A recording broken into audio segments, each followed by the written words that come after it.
bence bir liman.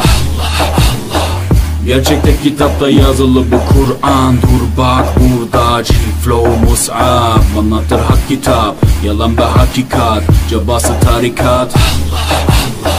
Sana yobaz derler, böyle olmaz derler, onlar gibi düşünmedikçe çoban derler. Biz Müslümanız, düşüncemiz hüsnü zandır, bak istediğin güçle saldır.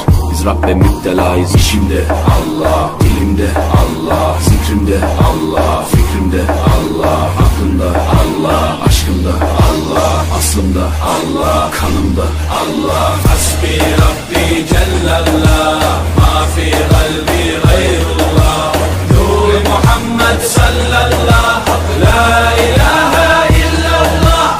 Hasbi Rabbi Cellallah, ma fi kalbi gayrullah, Nur Muhammed sallallahu, la ilahe illallah. Bu benden bir davet, nefse ikamet, hem de tek çare Allah Allah.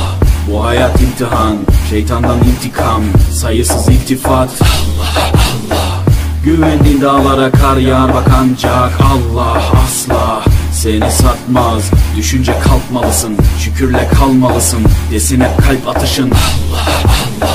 Günahla esti yerler, daha gençsin derler, bu hayat basamakları, çürük merdivenler. Senden bir istirham, devamlı istiğfar, gereken irtibat Allah Allah. İşimde Allah, dilimde Allah, zikrimde Allah, fikrimde Allah, aklımda Allah, aşkımda Allah, aslımda Allah, kanımda Allah. Hasbi Rabbi Cellallah, ma fi kalbi gayrullah, Nur Muhammed sallallahu, la ilahe illallah.